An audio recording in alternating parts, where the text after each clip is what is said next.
You don't ever have to be the same version of yourself if you don't want to be. Like, you can grow. There's room and space for you to become a completely different person 5, 10, 15 years from the point you decide you want to.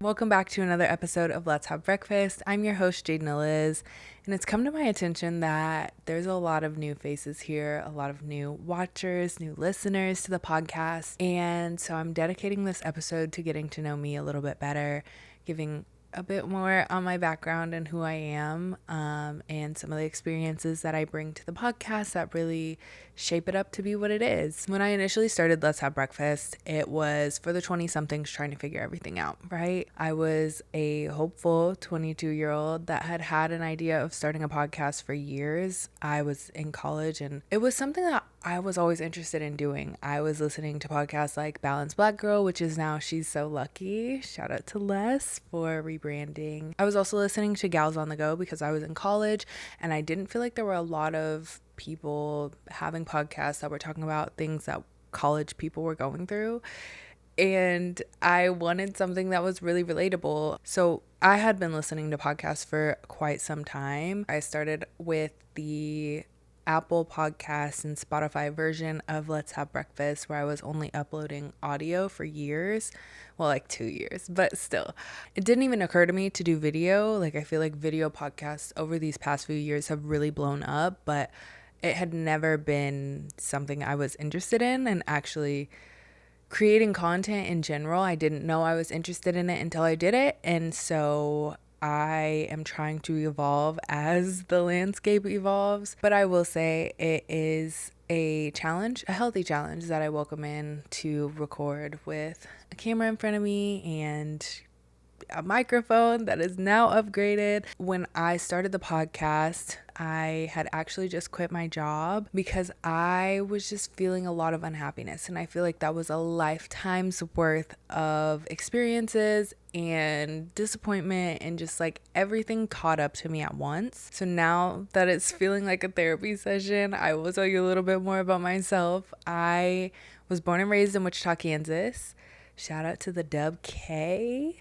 I know a lot of people like to say negative things about Wichita. I have said negative things about Wichita, but at the same time, it's home. It's where it raised me. Although I don't think I would ever move back. Like, I'm very big city minded. I don't think I would not thrive there. I'll be honest. I have so much respect for the city, the biggest city in Kansas, mind you. So everything happened in Wichita for me. I grew up in a single mother household and actually grew up around my grandparents for a lot of the time. I had a pretty good childhood. Now, if you've seen a few other episodes, I've talked about daddy issues, which is a thing. And at some point, me and my sister actually are going to record an episode where we're diving deep into unpacking generational trauma and healing to better yourself for your kids and your family that you build. All of that to say, although it did put me through the ringer a little bit, I am stronger because of some of those experiences. And overall, I have a lot of appreciation for my childhood. And I know that's not everyone's story, but I do think because of the wisdom and hope and just like genuine drive my mom instilled in me, I am as motivated as I am as an adult. I think growing up with someone in my household that really believed in me and saw that I would be able to do amazing things, like, I think that has really helped me keep pushing forward on days where I'm wondering why I'm doing this, why I'm working so hard, why I'm basically juggling 3 different jobs. Fast forward to middle school, your girl was bad. I think that always is a huge shock to people. People that don't know me super personally or have met me later in life, because I seem like I have my shit together. And like, I come on this podcast and I'm like, yeah, do this, do that. Like, if you want to be the best version of yourself, this is what you need to do. And all of those things are true. But I'm not a perfect human being. Like, I try my best to get my list accomplished and I try my best to show up as the best perfect version of myself every day.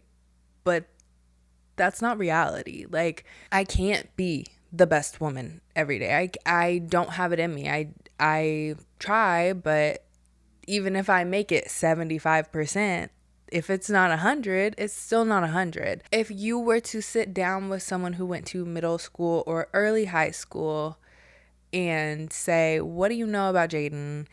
Tell me about tell me about what she was like. You would be in for a scoop. You would not expect that the woman I became has gone through and acted in a way that I used to. And I'm not going to get too deep into that. That's some tea you got to pay for.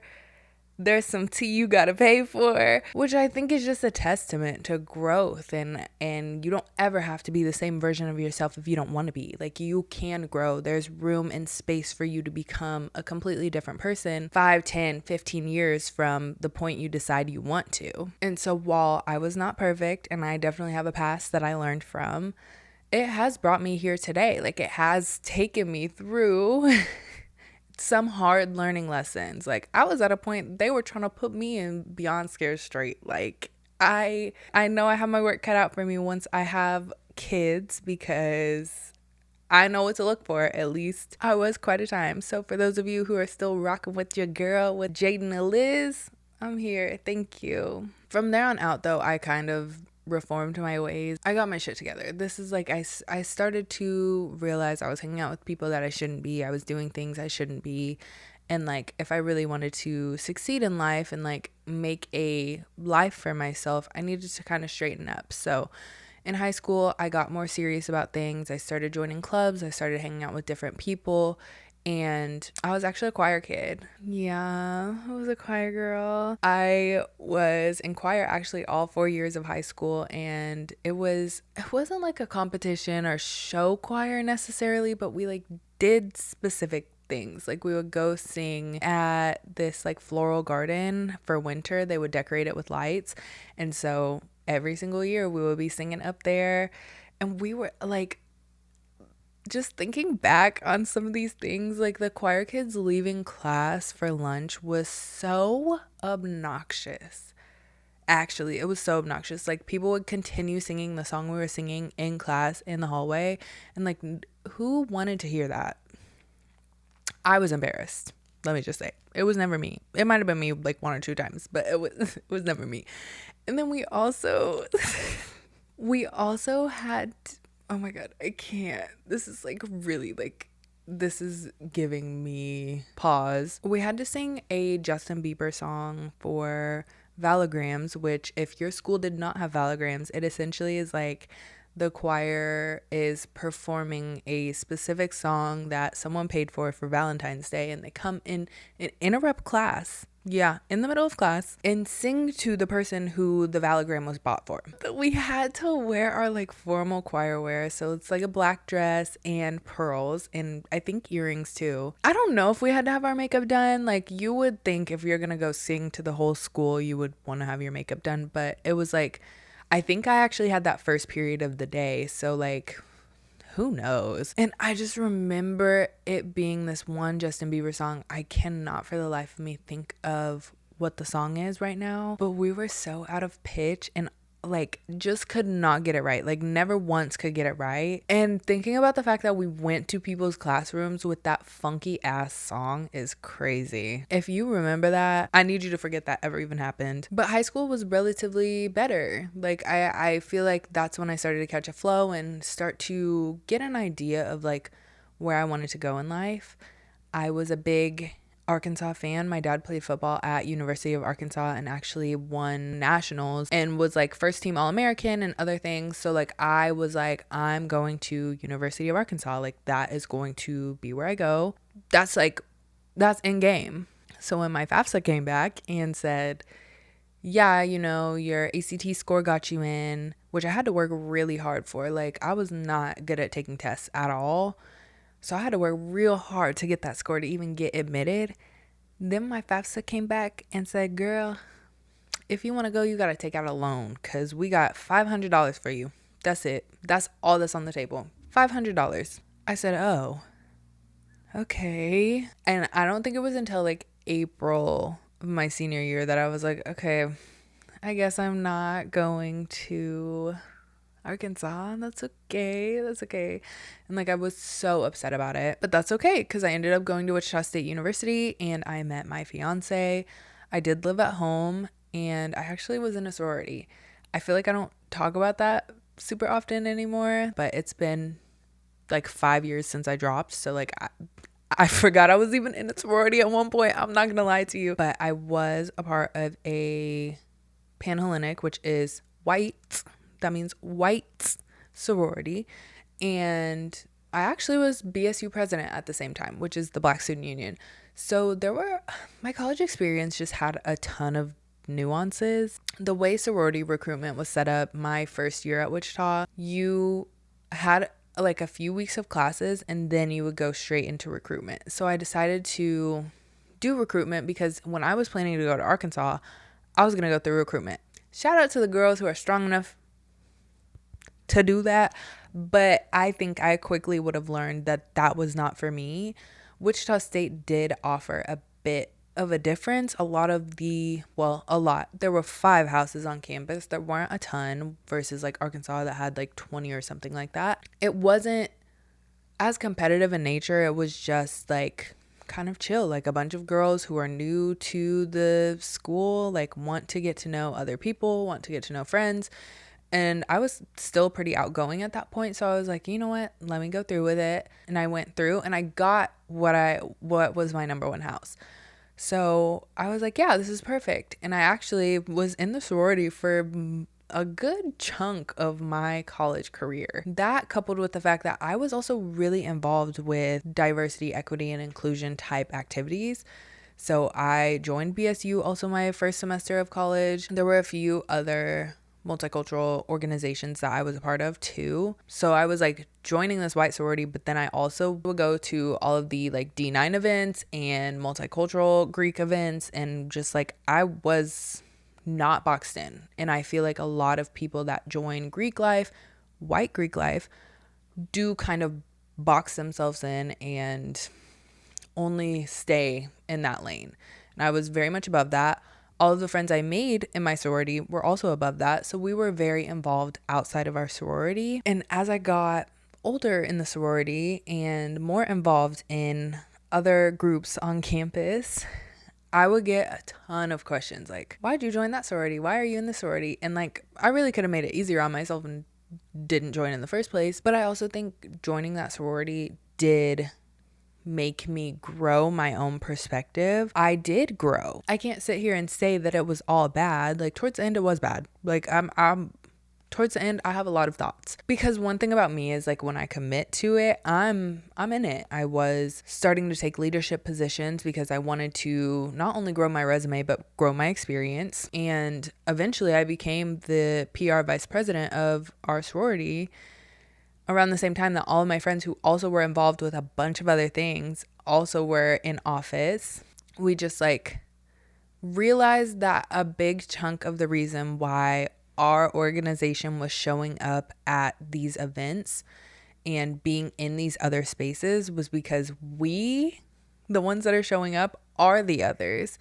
We are the minority groups and we are supporting other minority groups, because if there was not us to lead it or there was not us to say we should go, nobody's gonna go. So that's just where we got to a point of realization around 2020 when all of America became woke. We've been there, but everyone started to come to their senses and be like, oh, this isn't right, even though we had been shouting that for years.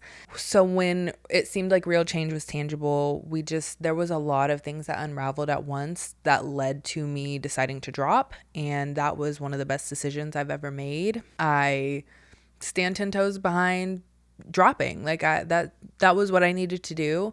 And I think I grew a lot from not being in the sorority my senior year. Dropped senior year. Crazy. And I appreciate that experience for what it was. So it happened. I moved on. So graduated, moved to Kansas City. Here I am. Been here for a few years. I have been through, I think, 2 or 3 jobs. I've been unemployed. I have moved to 3 different apartments. And I got a dog. Like a lot has happened for me, I guess, in 5 years. And I've become a completely different person than I ever thought I would be. I mean, I did. I knew this version of myself was possible, but I didn't know how I would evolve or grow. And I definitely didn't know I would be juggling as much as I do. I think I thought, okay, I'm going to graduate and I'm going to have a job and I'm going to be content and life is life. I've never once done that in my life. I've always juggled multiple different things. I have always been involved. I've always cared about other interests outside of work or school. I have always been multifaceted and I do have ADHD, so it's hard for me to focus on just one thing at once. I'm now at a point where I accept that, but it has taken a long time because I have found myself just like frustrated with the fact that I feel like I'm always searching for my next thing. Like I can't just sit still. Even when I'm like, I need a break, I'm tired, I need a break. Even if I'm sitting for 5 seconds, I'm like, okay, but what next? What do I do next? And that's where I'm at right now with learning myself and evolving with this podcast as it continues to grow. That's just like a tiny snippet of myself. There's so much more, obviously, but can't fit all of that into an episode.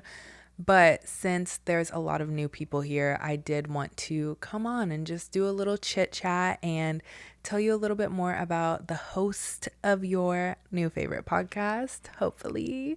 I say it all the time, but I pour my heart, soul, and energy into this podcast. So I appreciate everyone that listens, everyone that engages and interacts and watches and anything you can do to support the podcast. I appreciate it from the bottom of my heart. I'm thankful for all of the experiences that made me the person I am today, and I can't wait to continue growing with you.